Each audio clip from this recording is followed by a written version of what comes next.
الحمد للہ وحدہ والصلاة والسلام علی من لا نبی بعد اما بعد اعوذ باللہ من الشیطان الرجیم بسم اللہ الرحمن الرحیم حمدا کثیرا طیبا مبارکا فی رب اشرح لی صدری ویسر لی امری واحلل عقدۃ من لسانی یفقہوا قولی رب یسر ولا تعسر وتمم بالخیر وبک نستعین یا فتاح یا فتاح یا فتاح۔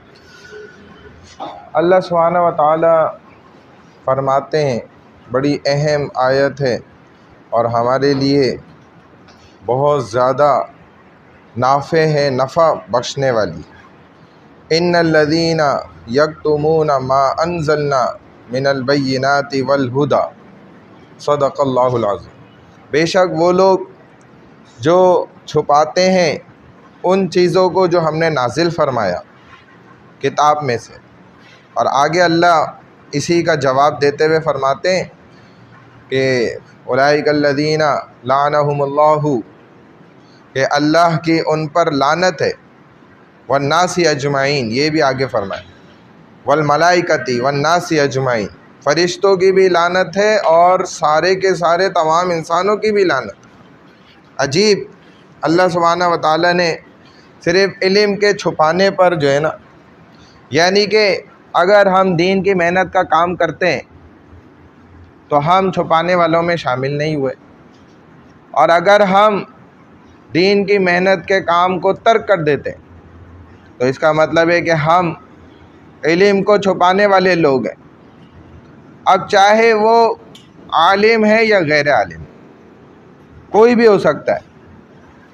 چنانچہ علم کا چھپانا، رسول اللہ صلی اللہ علیہ وسلم نے فرمایا کہ ایسے انسان کو آخرت میں اللہ آگ کی لگام پہنا دیں گے منہ کے اندر۔ جیسے آپ نے دیکھا ہوگا نا، جانور کو ایک لگام ڈلی ہوئی ہوتی ہے، اگر دائیں جانب کھینچتا ہے لگام تو ادھر مڑتا ہے، الٹے جانب کھینچتا ہے وہاں مڑ جاتا ہے۔ آگ کی لگام اللہ اسے پہنا دیں گے، کیونکہ اس کو ایک آیت آتی تھی، اس کو ایک دین کا علم پتہ تھا، اس کو ایک تبلیغی 6 نمبروں میں سے، یہ تو میں اپنی طرف سے بات سمجھانے کے لیے کہہ رہا ہوں، ایک نمبر اس کو آتا تھا، یقین والا نمبر، کہ بھائی اللہ کی ذات پر یقین لے آؤ، اللہ ہی سب کچھ کرتے ہیں، بس اتنا بھی اس کو پتہ تھا۔ لیکن اس نے اس بات کو بھی چھپا لیا اور اگلوں تک اس بات کو نہیں پہنچایا۔ حالانکہ یہ بات ہم ہر جگہ کر سکتے ہیں۔ جو تبلیغ کا کام کرنے والا ہوگا یہ ایک عالمی انسان بن جائے گا، یہ ہر جگہ خاموش نہیں بیٹھ سکتا پھر۔ اسی لیے تو آپ دیکھیں نا، بڑے بڑے مبلغین اس قدر بولتے تھے کہ ان کی پھر آواز ہی چلی جاتی تھی بعض دفعہ، اتنا اللہ کی دعوت دیتے تھے، ایسے حق اور یقین کی بات کرتے۔ تو فرمائے کہ علم کو چھپانا یہ حرام گناہ ہے، جبکہ آپ کو وہ علم آتا ہو، آپ کو پتہ ہو۔ علم والوں سے علم چھپانا، غیر علم والوں سے علم چھپانا، علم والوں کا علم چھپانا، غیر علم والوں کے پاس تھوڑا علم ہے اس کو بھی چھپانا، سب کچھ اس میں شامل ہے۔ اسی لیے اگر یہ علم چھپائیں گے تو اللہ ان پر لعنت فرماتے ہیں، اور اللہ کے فرشتے بھی، چونکہ جو اللہ کو پسند ہے اللہ کرتے ہیں، فرشتے وہی کرتے ہیں۔ پھر فرشتے بھی کہتے ہیں جب ہمارا رب لعنت کرتا ہے تو ہم بھی لعنت کرتے ہیں، کیونکہ فرشتے وہی کام کرتے ہیں جو اللہ چاہتے ہیں۔ پھر سارے انسان بھی آپس میں ان کو لعنت کریں گے، اور فرمائے کہ لعنت کسی کو زندگی میں نہیں ہے، جیسے ہمارے یہاں لوگ دے دیتے ہیں نا لعنت، اشارہ بعض بن گئے اشارہ اس کے لیے۔ انسانوں نے برے اشارے بنائے، اچھے اشارے کوئی نہیں، حالانکہ ہوں گے تو صحیح، لیکن انسان اس کو عام نہیں کرتے۔ تو چلتے ہوئے ایک موٹر سائیکل والا دوسرے کو ڈوج دیا، وہ لعنت دے کے چلا گیا، گاڑی والا وہ لعنتی کر کے چلا گیا۔ حالانکہ قرآن سمجھاتا ہے، کہتا ہے کہ زندگی میں اور ایمان والے پہ لعنت تو ہے ہی نہیں، کسی صورت لعنت نہیں ہے اس کی زندگی میں، حتیٰ کہ کافر جو ہے نا اس پہ بھی زندگی میں لعنت نہیں ہے، کافر آدمی، حالانکہ وہ تو مشرک ہے، شرک کر رہا ہے، لیکن اس کے متعلق بھی منع ہے جب تک مر نہ جائے، آخری سانس تک اس کے پاس بھی تو موقع ہے نا، کلمہ پڑھ لے پھر آپ نے لعنت کر دی تھی، وہ لعنت واپس آ گئی اپنی طرف. تو لعنت ہے ہی نہیں زندگی میں، تو بالکل ہے ہی نہیں. اور مرنے کے بعد بھی کافر کے لیے تو ہے کہ وہ تو ہو ہی گیا لعنت زدہ. اب تو اجمعین والناس اجمعین، اللہ خود کہہ رہے ہیں کہ یہ کافر جب جہنم میں اس میں داخل ہو جائیں گے تو اب یہ ایک دوسرے کو خود لعن طعن کریں گے، کیونکہ ایک تو عذاب جھیل رہے ہوں گے نا، عجیب غصے کی حالت ہوگی، برداشت موت بھی نہیں آ رہی ہوگی. اور داروغے سے کہیں گے مالک سے کہ بھائی تم ہی دعا کر دو ہمارے لیے کہ ایک دن تو چھٹی مل جائے. 7 دن میں 6 دن کام کرتا ہے بندہ، تو ایک دن چھٹی بھی چاہتا ہے. ایک دن ہمیں پوری چھٹی نہیں مانگ رہے، ہلکا کر دیں اللہ عذاب سے، دے تھوڑا سا ریلیکس دے دیں. تو وہ کہیں گے کہ کیا تمہارے پاس نبی اور رسول نہیں آئے تھے، علم پہنچائے نہیں تھا تمہیں، ہدایت سمجھائی نہیں تھی؟ تبلیغ والے، سمجھانے کے لیے اب میں اپنے الفاظ کہہ رہا ہوں، تبلیغ والے آپ کے پاس آئے نہیں تھے جنہوں نے آپ کو 6 نمبر سکھائے ہوں، موٹا موٹا دین سمجھایا ہو؟ تو آپ نے بات کیوں نہیں سنی، مانی کیوں نہیں؟ وہ کہیں گے آئے تو صحیح تھے، یہ بات تو سچ ہے، لیکن ہم نے مانی نہیں. تو وہ کہے گا پھر خود ہی دعا کرو، میں دعا نہیں کر سکتا. اور یہ دعا کریں گے تو اللہ فرماتے ہیں ان کی دعا ضلالین، وہ تو گمراہ ہو جائے گی، بھٹک جائے گی، دعا اللہ تک پہنچے گی نہیں، قبول ہونا تو دور کی بات ہے. کیونکہ یہ لوگ کون تھے؟ یہ لعنت زدہ لوگ تھے، کیونکہ یہ جو علم ان کے پاس تھا اس کو چھپاتے بھی تھے، اور یہ کفر پہ مر گئے. اسی لیے تو اللہ نے فرمایا کہ جب مرو تو کفر پہ مت مر جانا. یہ تو بہت بڑی گمراہی ہو گئی کہ تم کفر پہ مر گئے. ہارون الرشید نے جب قسم اٹھا لی کہ میری بیوی کو 3 طلاق اگر میری سلطنت سے باہر نہ نکل گئی آج رات میں، اب سارے علماء اکٹھے ہو گئے، بھائی یہ میں نے کیا کہہ دیا. ہو سکتا ہے کوئی پھڈا ہو گیا ہو، بادشاہوں کے بھی پھڈے ہوتے ہیں بھائی، وہ بھی فرشتے تو نہیں ہوتے، انسان ہی ہوتے ہیں.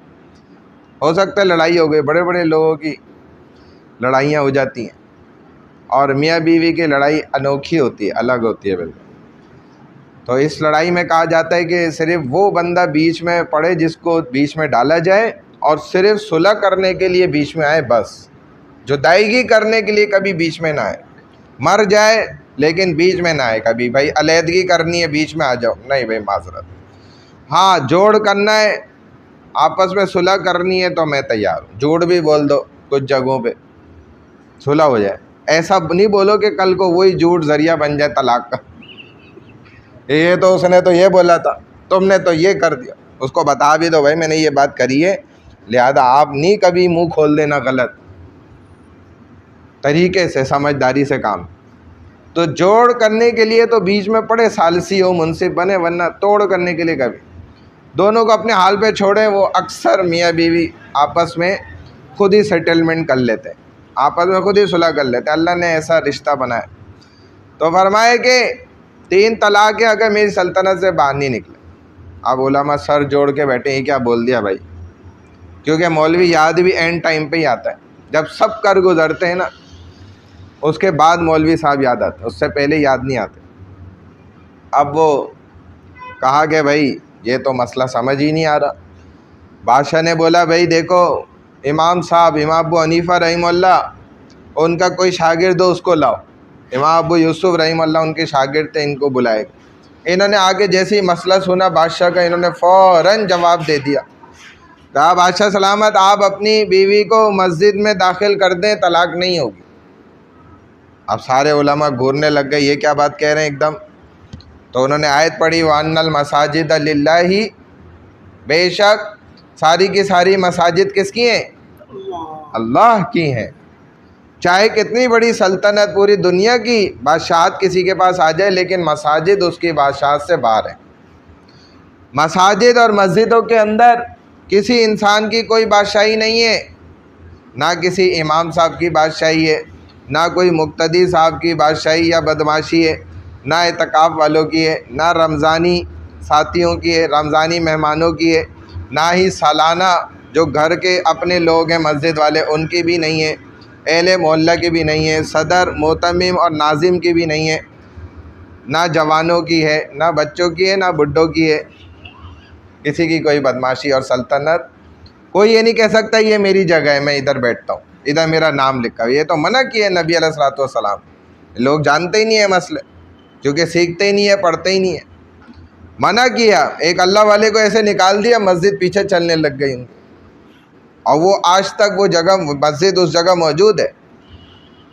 پرانے لوگ وہ بتاتے ہیں ہمارے باپ دادوں نے اپنی آنکھوں سے منظر دیکھا تھا، ایسے واقعات ہیں نا۔ وہ جگہ کہاں پر ہے؟ صحیح ہے، ٹھیک ہے۔ تو یہ حالات ہیں۔ اب جب جگہ ہے تو بھائی کوئی خاص کسی کی کوئی جگہ نہیں، بلکہ الگ الگ جگہ بیٹھے انسان، آج ادھر بیٹھے، کل ادھر بیٹھے، پھر ادھر بیٹھے، ہر جگہ گواہی دے کہ یہ ادھر بیٹھا تھا۔ ہر جگہ کوشش کرے انسان، ہر انسان کے لیے، میرے لیے بھی، سب کے لیے۔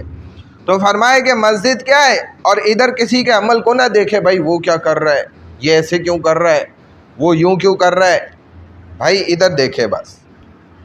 ایک امام صاحب کے پاس بندہ آیا نا کہ امام صاحب آئندہ میں مسجد نہیں آؤں گا، مسجد کے حالات ہی اس سے اچھے تو باہر کے حالات۔ امام صاحب نے بولا بھائی آپ بالکل، میں آپ کے ساتھ ہوں، آپ آئندہ کبھی مسجد نہ آئیے گا، بس ایک کام کر لیں پھر نہ آئیے گا۔ اور ان کے پاس جگ رکھا تھا، پانی رکھا ہوا تھا، وہ انہوں نے بھر کے نا لبالب اوپر تک پانی، فل گلاس، اور کہا یہ لے جاؤ ذرا سنبھال کے، ادھر سے دیوار سے چلتے چلتے وہ ادھر سے گھوم کرنا اور وہاں سے میرے پاس لے آؤ، دیکھنا پانی گرے نہیں۔ اب یہ چلا گیا، وہ گھوم کر مسجد پورا جو ہے نا دیوار سے لگ لگ کے پانی بچاتا بچاتا پہنچ گیا ان کے پاس۔ تو امام صاحب نے بولا بھائی اچھا اب بیٹھ جاؤ، پانی تو ماشاءاللہ آپ نے گرنے نہیں دیا، بہت اچھا کام کیا۔ اب یہ بتاؤ وہ جو دو بندے بیٹھے ہوئے تھے ادھر، وہ کیا باتیں کر رہے تھے؟ اس نے کہا پتہ نہیں، میں نے سنا ہی نہیں۔ کہا اچھا وہ جو بچے وہاں لڑائی کر رہے تھے وضو خانے پہ، وہ کیا کس بات پہ لڑ رہے تھے، آپ نے سنا دیکھا؟ کہہ رہے میرا دھیان ہی پانی کی طرف تھا۔ امام صاحب نے بولا آئندہ مسجد آؤ نا تو اپنا دھیان اپنے پاس ہی رکھو، کسی کی طرف دھیان لے جانے کی آپ کو کوئی ضرورت نہیں ہے، کسی کی طرف توجہ کرنے کی کوئی ضرورت نہیں ہے کہ فلانا کیا کر رہا ہے یا وہ کیا کر رہا ہے اور یہ کیا کر رہا ہے اور یہ کیوں ایسا کر رہا ہے۔ بات سمجھ گئے؟ یہ اپنے آپ کو بچانے کا بہترین علاج ہے، حل ہے۔ ورنہ آپ مسجد کیا، یقین کریں ہم کچرے خانے کے بھی نہ بچیں، ہماری وہ اوقات ہے، ورنہ ہماری یہ حیثیت کہ میں کچرے کے قابل بھی نہ بچوں۔ ایک انسان کو تو اللہ کچرا چننے کی تو توفیق دی ہے نا، وہ بھی مجھے نہ ملے شاید۔ استبل میں جانوروں کے گوبر اٹھانے کے قابل میں نہ بچوں، اور ایسے واقعات ہوئے ہیں بڑے کہ پھر خنزیر کا گندگی بھی صاف کرنے کے لیے وہ تیار ہو گئے۔ میں نہیں سناتا، ایسے واقعات بھی ہیں خطرناک، کیونکہ ہمارا وہ لیول نہیں ہے کہ اب یہ واقعات ہم ادھر بیان۔ تو مسجد، اب اس نے کہا بھائی بیوی کو مسجد میں بٹھا دو، بچ جائے گی، آپ کی بیوی کو طلاق نہیں ہو، کیونکہ مساجد کس کی ہیں بھائی؟ نہ بریلوی کی ہے، نہ دیوبندی کی ہے، نہ اہل حدیث کی ہے، نہ شیعہ کی ہے، کسی کی بھی نہیں ہے، اور نہ میری ہے نہ تیری ہے۔ بعد دفعہ ہم یہ بھی کہتے ہیں نا کہ میری مسجد، اور بات تو اب پاگل لوگ مسجدوں پہ لکھنا شروع کر دیا، بھائی یہ اہل سنت، یہ اہل دیوبند، اور پتہ نہیں کیا کیا لکھ دیتے ہیں، یہ ہماری مسجد ہے، ادھر کوئی اور مسلک کا آدمی نہ ہے۔ اور اللہ کیا کہہ رہے؟ وَأَنَّ الْمَسَاجِدَ لِلَّهِ، کسی کی مسجد نہیں ہے، بے شک، کان کھول کے سن لو، یہ ساری مسجدیں میری ہیں، اللہ کی ہیں، میری تیری بھی نہیں ہے بھائی، آپ کی بھی نہیں ہے، کسی کی بھی نہیں ہے۔ جب ایک اسی لیے تو یہ وقف ہوتی ہے کہ اب ادھر کچھ اور بن ہی نہیں سکتا، چاہے آپ کچھ بھی کر لیں، یہ قیامت تک مسجد ہی رہے گی اب بس، یہاں آپ کوئی دوسرا اور 1 انچ بھی آپ کچھ نہیں بنا سکتے، اور یہاں سے لے کے آسمان تک نہیں بنا سکتے۔ اسی لیے اللہ نے بیت المعمور کعبۃ اللہ کے اوپر وہ 7ویں آسمان پہ کعبہ بنائے نا، یہ ثابت کیا اللہ نے کہ یہاں سے لے کے وہاں تک اب کچھ نہیں بن سکتا، کچھ نہیں آ سکتا بیچ میں۔ تو یہ اللہ کا دستور ہے، قانون ہے۔ ورنہ غور کیا جائے تو ساری کائنات کی 1 انچ زمین جو ہے یہ اللہ کے گھر کے لیے وقف ہے۔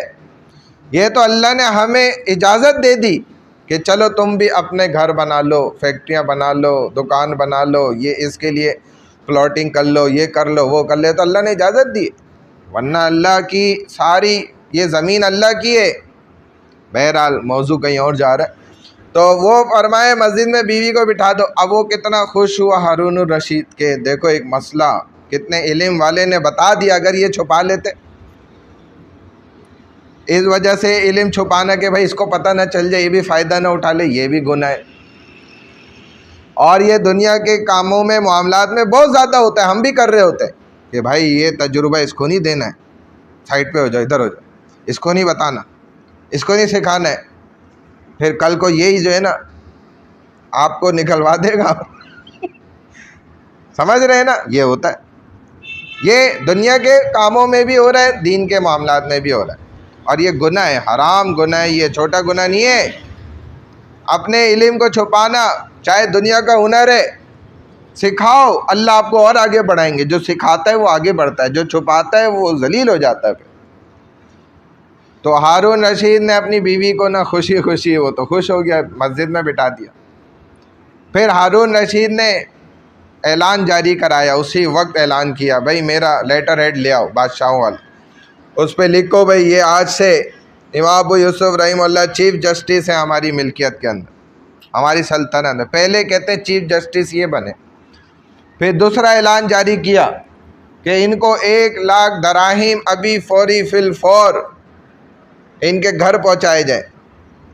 پھر تیسرا اعلان کیا کہ پالکی منگوائی جائے اور ان کو اس میں بٹھا کے 4 لوگ اٹھا کر عزت کے ساتھ گھر پہنچائیں. اب یہ چل کے پیدل نہیں گھر جائیں گے. یہ علم والے کی شان. اور امام ابو یوسف رحمہ اللہ کا اس سے 1 ہفتہ پہلے ایک معاملہ ہوا تھا, ایک یہودی نے اپنی دیوار کھینچ کے راستہ بند کر دیا تھا. اس وقت بھی اس طرح بدماش لوگ ہوتے تھے جیسے آج بھی ہوتے ہیں نا, بیریئر لگا کے گلی بند کر دی. اب جی وہ اگر یہاں سے بند ہو جائے وہاں سے گھوم کر ادھر آؤ, تکلیف ہے نا. امام ابو یوسف رحمہ اللہ نے بولا بھائی ہم غریب لوگ ہیں, راستہ کھول دو. یہودی تھا, اثر رسوخ پہلے پیسے والا تھا, بھائی ہم غریب لوگ ہیں, راستہ کھول دو خدا کے لیے. تو اس نے بولا جا کام کر اپنا, غریب کا بچہ, جس دن پالکی میں بیٹھ کے آئے گا اس دن بات کروں گا. اب جب ان کو پالکی میں لے جا رہے تھے تو یاد آ گیا, گلی کے نکڑ پہ رکوا لیا.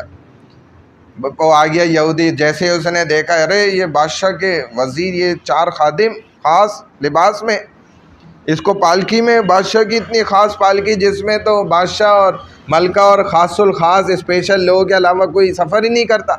اس زمانے کی مرسڈیز تھی سمجھ لیں, بلیٹ پروف.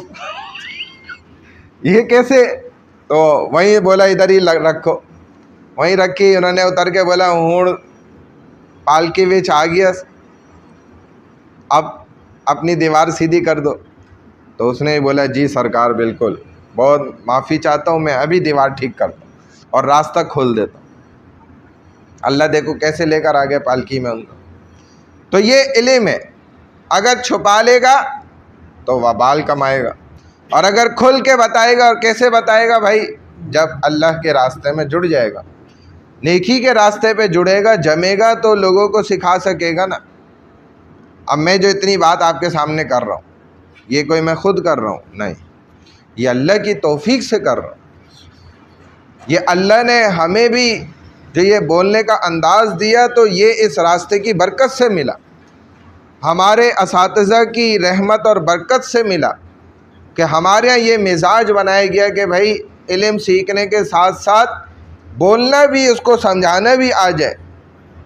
اور اس کے لیے ہمارے ہاں ہر جمعرات کو ترتیب بنائی جاتی تھی, تقریر ہوتی تھی باقاعدہ, تقریر میں حصہ لینا پڑتا, لازمی تھا, چاہے کیسا ہی طالب علم ہو, اس سے بلوایا جاتا ہے تاکہ ہم اپنے معافی ضمیر کو سمجھا سکیں.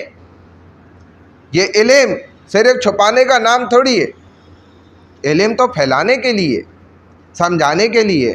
بڑوں کے ساتھ اولادیں بچے بیٹھیں گے تو وہ علم سیکھیں گے, تجربہ حاصل کریں گے. جب بیٹھنا ختم کر دیں گے, جو اب آگے زمانہ خطرناک نظر آ رہا ہے کہ موبائل اور ان فحاشیات اور ان انسٹرومنٹس اور ان ڈیجیٹل چیزوں کے پیچھے آج بچے جو ہیں وہ دنیا سے بھی جا رہے ہیں اور دین سے بھی جا رہے ہیں, دونوں سے فارغ ہو رہے ہیں. کیونکہ ہم تو پڑھاتے ہیں نا, تو میں یونیورسٹی میں دیکھتا ہوں, آج بھی میں غور کر رہا ہوں بچوں کو, بچیوں کو, ان کا دماغی لیول بالکل زیرو ہوا ہے. ان کو اتنا اچھا لطیفہ سنا دیا وہ ہنسی نہیں رہے, اتنی سمجھ کی بات سمجھا دی 10 دفعہ ان کو سمجھ ہی نہیں آ رہی. تو مجھے کہنا پڑ گیا بھائی یہ کیا ہو گیا. ایسے تو وہ اسپیشل بچے جو ہوتے ہیں نا, جن کا دماغ کام نہیں کرتا, ان کے اعضاء کبھی کام نہیں کر رہے ہوتے, یا ان کے ساتھ مسائل ہوتے ہیں, تو وہ کسی چیز کو سمجھ نہیں پاتے. وہ تو بات ہمیں سمجھ آتی ہے نا بھائی, ان کا دماغی لیول ایسا ہے. لیکن یہ تو نارمل بچے بیٹھے ہوئے ہیں, وہ مطلب کچھ ان کی عقل سمجھ بالکل ختم ہو چکی. ان کو پڑوسی کے حقوق نہیں پتہ, میں حقوق بتا رہا ہوں, وہ ان کو سمجھ کہہ رہے ہیں یہ کون سی بات ہے, حق کے شفا, یہ کون سا حق ہے. بتائے بھائی, جائیداد میں حضور علیہ السلام کو جبرائیل اتنی دفعہ آئے کہ ایسا محسوس ہونے لگا, فرمانے لگے حضور علیہ السلام کہ مجھے ایسا لگنے لگا کہ شاید پڑوسی کا بھی وراثت میں حق حاصل ہو جائے گا. وہ کہہ رہے ہیں یہ کیسے ہو سکتا ہے. یہ مسلم اسٹوڈنٹس ہیں, مسلمان بچے ہیں, کہہ رہے ہیں یہ کیسے پاسبل ہے. اٹس ناٹ پاسبل, یہ کیسے ہو سکتا ہے, یہ کیسے حضور نے کہہ دیا. سمجھ آ رہی ہے بات. یہ حالات ہے, یہ بنیادی, حالانکہ پاکستان کا قانون بھی ہے یہ حق کے شفا جو ہے, آپ پڑھیں, وہ نہیں پتہ ان کو, اپنے رائٹس نہیں پتہ. مسلمان کا اسلام دین کچھ نہیں جانتے. کیوں؟ کیونکہ میری آپ کی غلطی کی وجہ سے. یہ ان کی غلطی نہیں ہے, میری آپ کی غلطی, کہ ہم نے دین کے تذکرے, دین کی باتیں اپنے گھر میں کرنا وہ چھپا لی ہم نے. ہم نہیں کرتے. ہم ایک کتاب لے کے کتاب پڑھنے کو تیار نہیں, ہم نے علم کو چھپایا ہے بہت زیادہ, ہر جگہ پہ ہم نے چھپایا. بات کرنے کو, کسی کو دعوت دینے کو تیار نہیں, ہم نے دعوت کو چھپایا. یقین کی بات کو ہم نے چھپا لیا, کلمے کو ہم نے چھپا لیا, پھر نماز کی بات کو, اس مقصد کو ہم نے چھپا لیا, پھر اس سے آگے بڑھ جائیں علم و ذکر, یہی تو ہم نے چھپایا سارا. پھر اکرام مسلم کیا ہوتا ہے ہم اس لیے نہیں بتاتے یار, پھر مجھے کرنا پڑ جائے گا, پھر مجھے بھی اس کو چائے پلانی پڑ جائے گی, کبھی کھانا کھلانا پڑ جائے گا, میری جیب ہلکی ہونا شروع ہو جائے گی.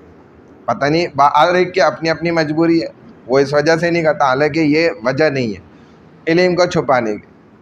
اخلاص نیت کیا ہوتا ہے ہم نے چھپا لیا. دعوت تبلیغ کیا ہوتا ہے نہیں بتا رہے, کیونکہ مجھے خود نہ نکلنا پڑ جائے چلے پہ, 4 مہینے پہ مجھے نہ گھسیٹ لیں, میں ہی نہ پھنس جاؤں الٹا. ہم یوں سمجھتے ہیں. بہرحال اللہ ہماری عادتیں ٹھیک فرما دے. اس کے لیے ساتھی بتائیں بھائی کس کس کا ارادہ ہے کہ اللہ کی راہ میں نکل کے اور دین کی محنت کو جو ہے نا پھیلانا ہے. یہ کام ہم میں سے ہر ایک کی ذمہ داری ہے, صرف علماء کی اور تبلیغ والوں کی تھوڑی ہے, سب ذمہ دار ہیں. آمین.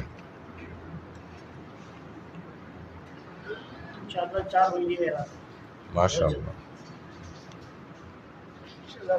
انور بھائی کا بھی ارادہ ہے, لال میاں بھائی کا ارادہ ہے, عرفان بھائی کا کیا ارادہ ہے 4 مہینے. عرفان بھائی فل پے کے ساتھ, پوری تنخواہ کے ساتھ انشاءاللہ بات چلائیں گے. بھائی 4 مہینے کی اجازت دو پوری تنخواہ کے ساتھ, ہے نا بھائی. قبول فرمائے. کیا نام ہے؟ محمد خضر بھائی. 4 مہینے کا ان کا بھی ارادہ ہے ماشاء اللہ. اور ساتھی جلدی جلدی سب ارادہ فرما لیں. رفیق بھائی کا کیا ارادہ ہے؟ رفیق بھائی, وہ خضر ہے, یہ رفیق بھائی. رفیق بھائی بھی 4 مہینے کا ارادہ ہے. عبد الوحید بھائی کا لکھ لیا؟ ہاں صحیح. افضال بھائی کا کیا ارادہ ہے؟ سہروزے کا ارادہ ہے. پیر منگل اور جمعہ تعلیم بالغہ کا بھی ارادہ ہے. آتے ہیں ماشاءاللہ پابندی سے. ہاں جی. عبد الواحد بھائی, عبد الواحد واحد چلے کا ارادہ ہے ماشاءاللہ. واحد بھائی, عبد الواحد.